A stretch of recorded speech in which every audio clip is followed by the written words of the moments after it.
This lecture is about, it's entitled, What the Graph of the First Derivative of X, that is f prime of X, and f double prime of X, the second derivative, tell us. That means tells us about the original function f of X itself. Now, before you see in figure 1 here, this is the graph of the first derivative, that is f prime of X. Now, this is not the graph of f of X. Make sure you understand that.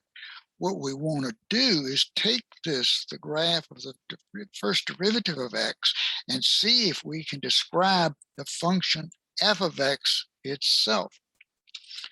Now, keep certain things in mind.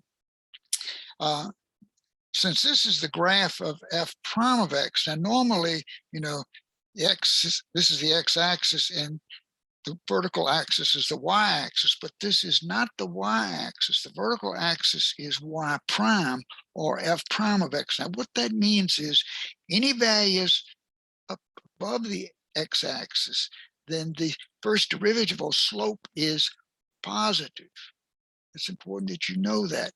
And any values below the x-axis, the slope is negative. Keep that in mind. Don't lose sight of the fact that this is the graph of the first derivative. Also, before we begin, another thing since this is the graph of the first derivative, then the slope of the first derivative, which is the derivative of the first derivative or the second derivative.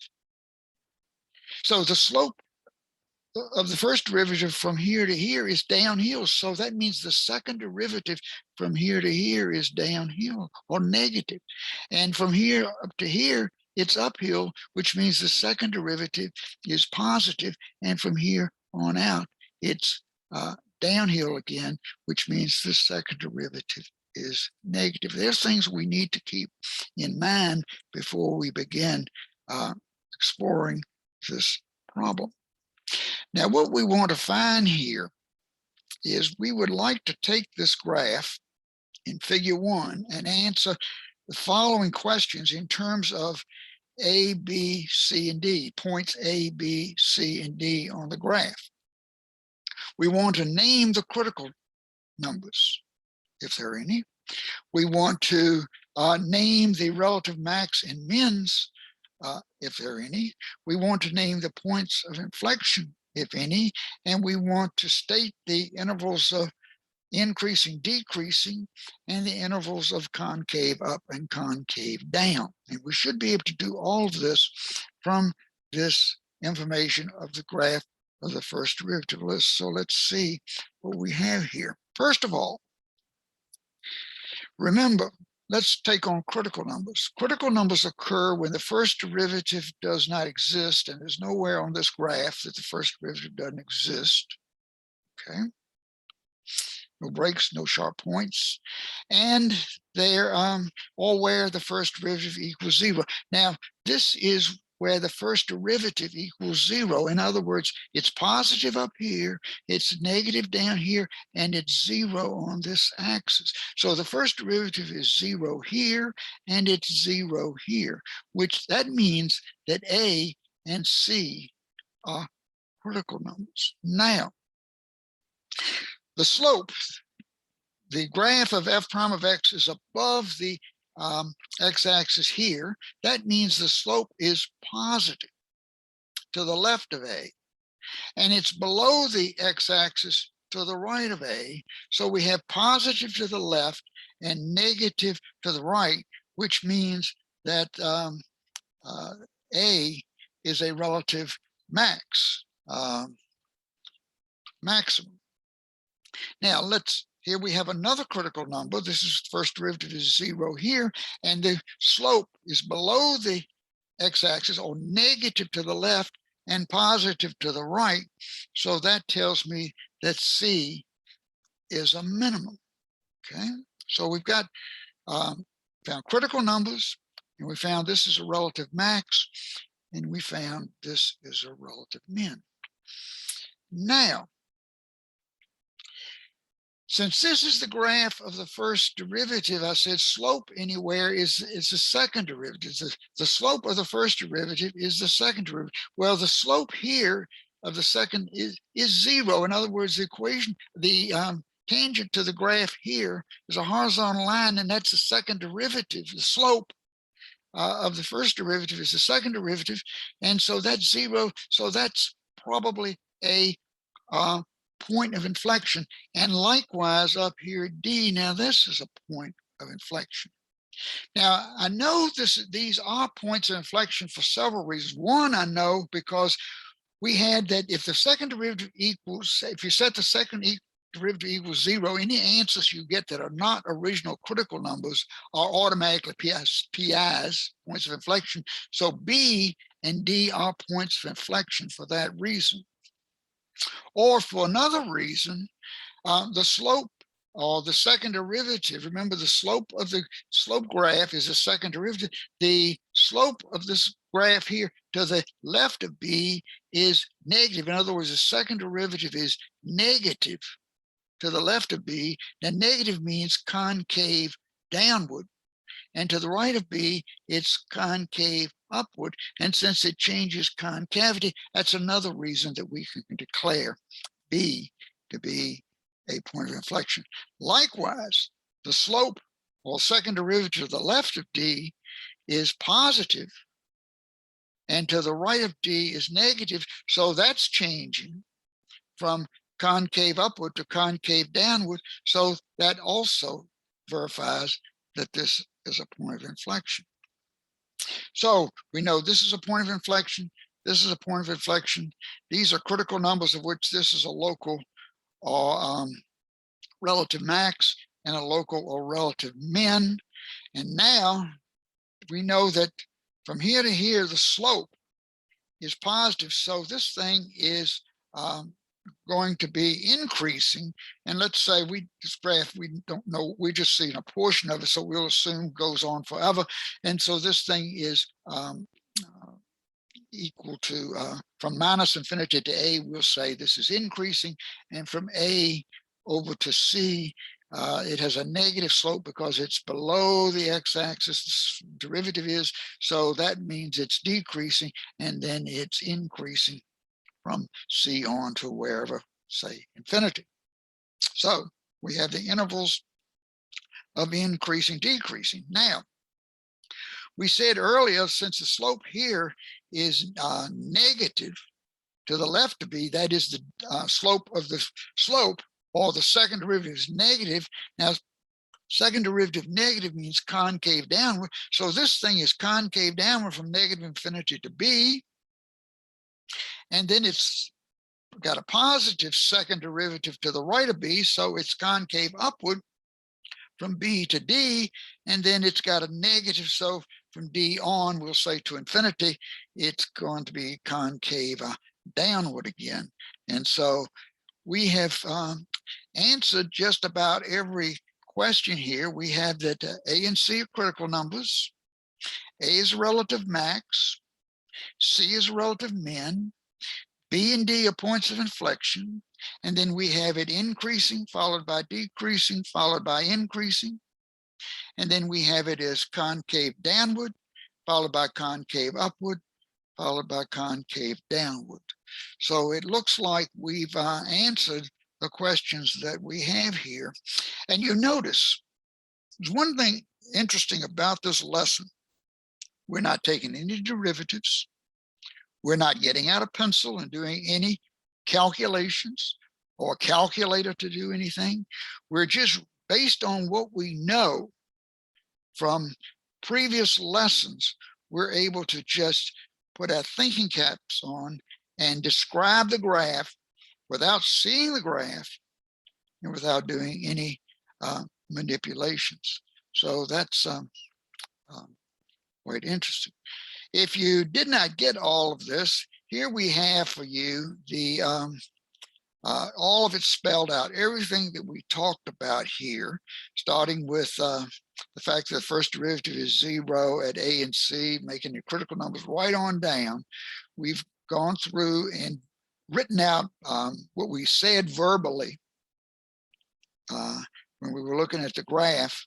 And so if there's anything that you would like to go over, you can certainly we're holding up, moving from this for a few seconds, so you'll have time to maybe, if you're watching, want to stop, pause the video, and look at something here to make sure you understand it, or play it again, or whatever. But this is written out, the verbiage that we just were talking about when we looked at that graph.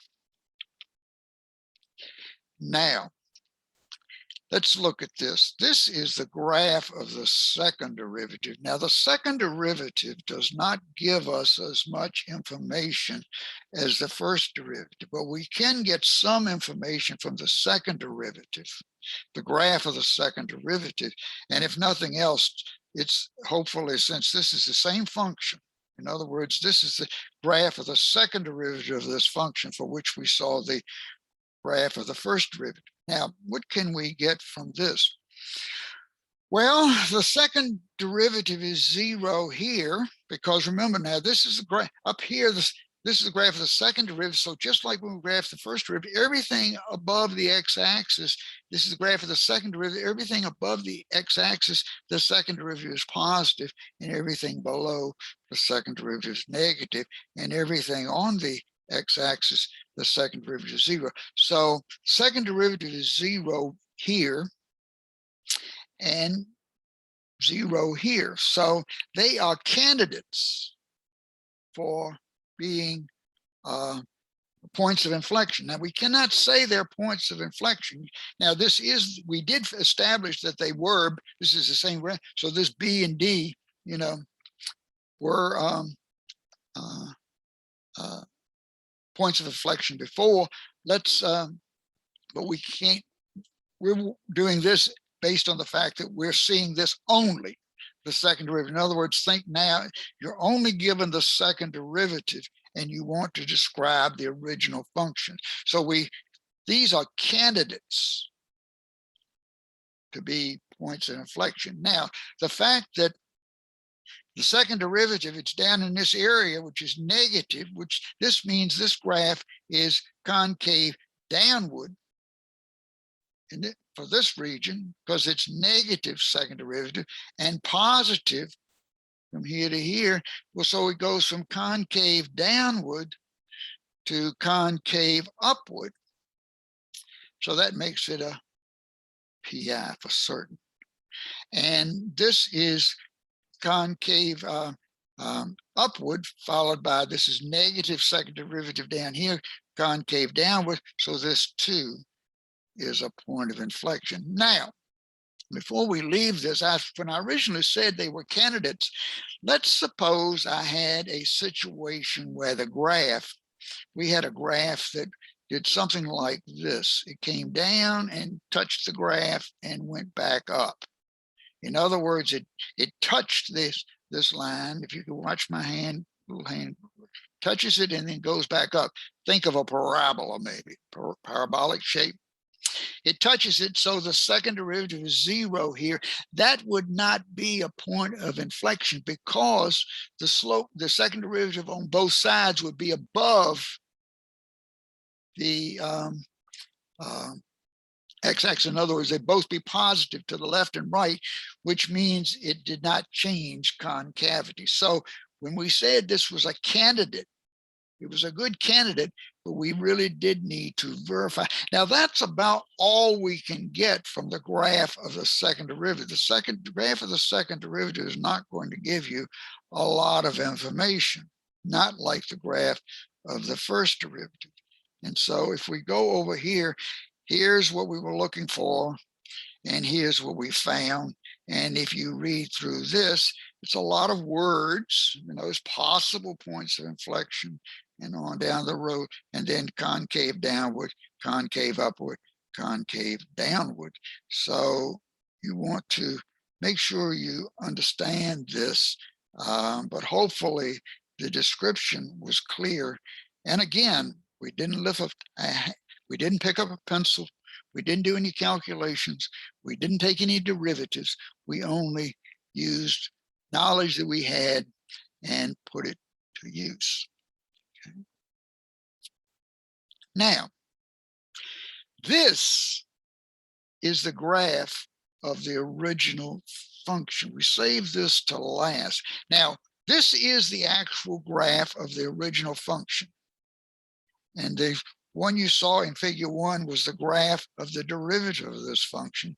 And the graph you saw in figure 2 was the graph of the second derivative of this function. Now let's look at this original function. This is easy, right? What are your critical numbers? Well, we had that a long time ago. Turnaround point A here and C here, turnaround points. What is it? Relative max, isn't it? Relative min, is it not? And then where is it, the graph increasing? It increases till you get here, and then it's downhill till you get here, and then it's uphill till you get here. And then this graph is concave downward till you get here, and it's concave upward till you get here. And then it doesn't look it, but it's going concave, goes from concave upward to concave downward. We had to enlarge this graph, which means the scale is kind of all scrunched together, so you don't see the concavity here, but it is. These are points of inflection. So this is just to support for you what we found. But see, this is easy. Given the graph, it's easy to find critical numbers. We did this a long time ago, relative max, high points, relative low points, and so forth, and change it in concavity. And that's easy. We only threw this in to let you see we didn't know this information before. We did not know what the original function was, but we did describe it. And if you go here, this was the directions before we had for figure 1. And these are the results that we got from figure 1 and 2, which are the same as they were we just described. Your answers should be the same. In other words, if your answers that we got from figures 1 and 2 don't mesh with the answers we got by simply looking at the graph of the derivative, something is wrong. So here we have another problem. This is an example where we have three. This is a graph we've lifted from a source, which shows you have all three graphs on one grid or one screen. The blue graph is the original function, f. The red graph is the graph of the derivative, first derivative. And the black graph, which is a straight line, is the graph of the second derivative. And what we want to do here is answer these questions. List the x-coordinate of any critical numbers. Now, I would say if you're going to use this, and this is put here for you to practice, I would stay away from looking at the blue line, which is the original function, because that's almost like, then what's the use of the problem? In other words, we want to describe the blue line based on what we know about the red line and the black line. It's very easy to answer these questions if you just look at the blue line, but we put it in here because we're going to let you look at this and see if you can answer these questions. For example, this is the first derivative. Where's it across the x-axis? At -2 and +2. Then it would seem like maybe they're critical numbers, okay? And the slope is above, so it's plus, and then it's minus, so it looks like this must be a positive slope to the left and a negative slope to the right. And so this is probably a relative max, and so on. We're not going to spoil this for you. And of course, this is the second derivative. So where's the second derivative? 0, right here. So that's probably your point of inflection, okay? And the second derivative is above the x-axis here. And so I think you'll be able to thinking about, we don't want to give it away. Work on this and see, maybe stop the video at this point and see if you can answer these and see what you get, and then look at the original graph and see if your answers match up with what the original graph says. However, if you're still in doubt, we've supplied you with the answers. So these are the answers for the critical numbers from the previous screen, figure 4, and the relative maximums and minimums right on down the line, and the intervals, and the concavity, and increasing, decreasing. So take a look at those. It's a very good problem for you to practice on. And then the next screen we have is another one, and we haven't furnished you with the answers. We'll let you. This is the red graph is the original function, and then the green graph is the graph of the derivative of the original function, and this lavender or purple looking graph is the graph of the second derivative. So we have not finished. I'm not furnishing you the answers with this. However, you can check yourself out by finding your answers from the first derivative and second derivative and see, because this gives you, like, it's decreasing, it's increasing, it's decreasing, it's increasing. These are critical numbers, critical numbers, critical numbers, and relative max, relative mins, and so forth and so on. So we're probably giving you too much information here. One other piece of information: if you want to make up problems for yourself, or if you're having people you're studying with, have somebody just create them. And I would stay with polynomials here in the beginning. Choose a polynomial, don't tell anybody what it is, take its derivative and graph it and show them the screen and talk about it, and then show them the screen of the original function, and you can make up problems all day long. This is a great exercise to see if you really understand, have an understanding, rather than just stating things like the first derivative test, critical numbers, second derivative test, concavity. This is a great exercise to see if you really understand what's going on. And I encourage you to be sure to take a look at this and make sure that it's you take ownership of it. And this completes this lesson.